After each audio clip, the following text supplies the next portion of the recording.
नमस्कार, मैं कशिश और स्वागत है आपका मेरे खास प्रोग्राम में।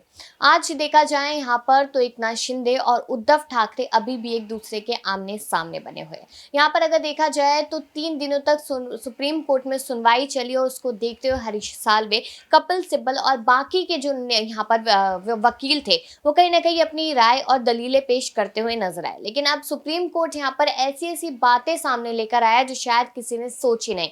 यहाँ पर बात की जाए सीजे चंद्रचूड़ की, जो बाकी के यहाँ पर जज बैठे थे, उन्होंने भी इन बातों पर कहीं ना कहीं हामी भरी, जिसमें से सब पहला सवाल ये आया था कि 39 विधायकों की जो बगावत हुई थी, बगावती नेता कभी भी अपनी एक पार्टी अगर बनाते हैं तो उस पार्टी के लिए क्या कुछ करना पड़ता है, क्या ये राज्यपाल को मालूम था, जो उन्होंने हामी भर दी।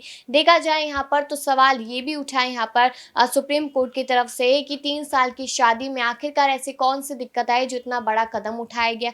सवाल ये भी उठा कि अगर पार्टी बनानी ही थी तो यहाँ पर किसी और पार्टी के साथ गठबंधन करने की बड़ी वजह क्या थी। सवाल ये भी उठा यहाँ पर कि चुनाव चिन्ह जो है शिवसेना का, वो तो कहीं ना कहीं बाला साहेब ठाकरे जी लेकर आए थे 1966 में, उसको आप अपने हक में कैसे ले सकते हैं। और यहाँ पर देखा गया कि इन सारे सवालों के बीच में सुप्रीम कोर्ट ने चुनाव आयोग को लताड़ भी लगाई कि यहाँ पर चुनाव आयोग किस तरीके से फैसला ले सकता है कि चुनाव चिन्ह किसका होगा, कौन असली हकदार होगा। और यहाँ पर चुनाव आयोग ने साफ तौर पे कहा कि हमारा जो फैसला है वो सही है। तो कहीं ना कहीं दोनों में ही भिड़ंत देखने को भी मिलती नजर आई। जो भिड़ंत यहाँ उद्धव और शिंदे के बीच में थी, वो भिड़ंत यहाँ चुनाव आयोग और सुप्रीम कोर्ट के बीच जाती नजर आई। तो ये तो हमने आपको शुरुआत की जानकारी दी जो अभी कहीं ना कहीं इस वक्त सबसे ज्यादा सुर्खियों में बनी हुई है। लेकिन अब यहाँ पर बड़ी खबर ये सामने आई थी कि फैसले को सुरक्षित रख लिया गया, यानी कि फैसला हो चुका है सुप्रीम कोर्ट की तरफ से। अब जो सुप्रीम कोर्ट ने अपनी बातें रखी है, जिस तरीके के फैसले वो सुना रहे थे, उस हिसाब से तो कहीं ना कहीं लग रहा है कि शायद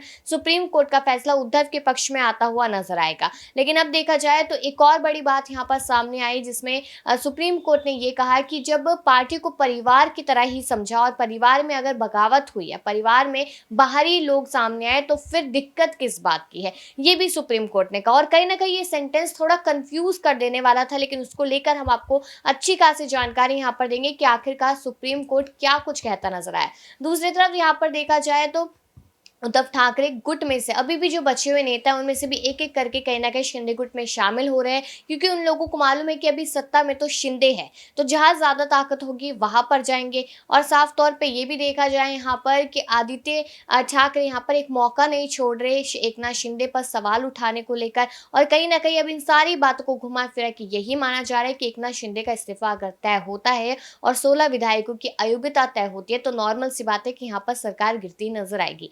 2.5 साल तो चली यहाँ पर उद्धव की सरकार, लेकिन शिंदे की तो इतने समय भी नहीं चल पाई। लगभग यहाँ पर देखा जाए तो कुछ महीने बाकी है 1 साल होने में, क्योंकि जून में ही सरकार बनी थी और ये भी साफ तौर पे देखा जा रहा है। और साथ ही साथ जिस तरीके से उद्धव ठाकरे ने कल ही अनाउंसमेंट की थी, उन्होंने साफ तौर पे कहा कि जो यहाँ पर चुनाव होने वाले हैं, यानी कि लोकसभा चुनाव, उसमें कांग्रेस पार्टी, एनसीपी पार्टी और हम आपस में मिलकर ही लड़ेंगे, एनडीए को मजबूत करेंगे, जिसमें 48 सीटों की बात की गई, जिसमें से 21 सीटों पर उद्धव ठाकरे गुट, देखा जाए 19 सीटों पर यहाँ पर जो एनसीपी पार्टी है वो, और बची हुई 8 सीटों पर कांग्रेस। लेकिन कांग्रेस का इस पर सवाल आता है कि हमने ये सब तय नहीं किया, तो अब क्या एमवीए में भी इस तरीके की टूट देखने को मिलेगी।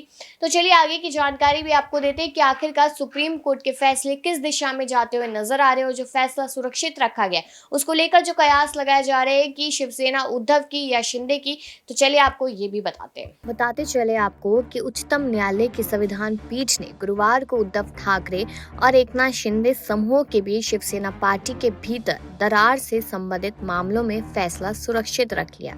मामले में उच्चतम न्यायालय व उद्धव ठाकरे के वकील यहाँ पर देखा जाए तो अभिषेक मनु सिंघवी से सवाल भी पूछे। शिवसेना में टूट के कारण जुलाई 2022 में महाराष्ट्र में सरकार बदल गई थी। याचिका में कई मुद्दों पर शिंदे और ठाकरे गुट के सदस्यों द्वारा दायर याचिकाएं शामिल हैं।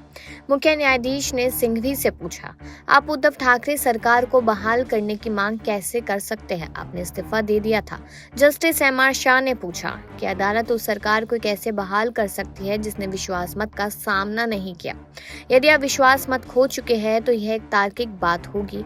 ऐसा नहीं कि आपको सरकार ने बेदखल कर दिया, बात यह है कि आपने विश्वास मत का सामना ही नहीं किया। सिंघवी ने कहा क्योंकि राज्यपाल ने गैर कानूनी तरीके से फ्लोर टेस्ट बुलाया था और वहां आज भी गैर कानूनी सरकार चल रही है, कोई चुनाव हुआ ही नहीं।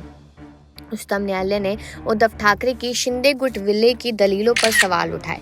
कोर्ट ने पूछा कि शिवसेना के बागी विधायकों को भाजपा ने विलय में क्या जरूरत थी। विलय होने के बाद उनकी पहचान नहीं रहती, वो तो अब भी शिवसैनिक की राजनीतिक पहचान के साथ है। ठाकरे की ओर से सिंघवी ने कहा कि वैसे तो हर पार्टी में असंतुष्ट है, लेकिन उनसे निपटने के और भी समुचित उपाय है। लेकिन ये कैसे हो सकता है कि आप असंतुष्ट होकर सरकार को ही अस्थिर कर उसे गिरा दें। इसलिए विहिप का उल्लंघन करने के बजाय आप सदस्यता छोड़ दें। अब पीठ ने एक जज जस्टिस PS नरसिम्हा ने कहा कि पार्टियों में लोकतंत्र बचा ही नहीं है।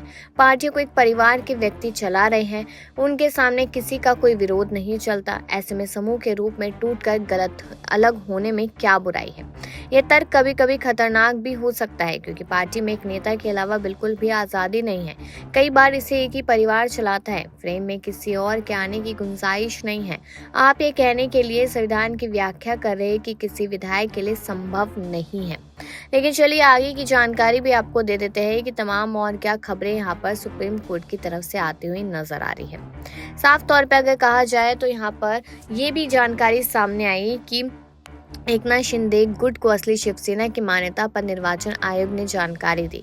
सुप्रीम कोर्ट में उसने इस बाबत पर अपना पक्ष रखा है। आयोग ने कहा कि मामले में उसने अपने अर्ध न्यायिक अधिकार का इस्तेमाल किया है। ऐसा करते हुए महाराष्ट्र के मुख्यमंत्री एकनाथ शिंदे ने के गुट को असली शिवसेना होने की मान्यता दिया जाना और मूल चुनाव चिन्ह धनुष बाण आवंटित करने का फैसला पूरी तरह से तार्किक है।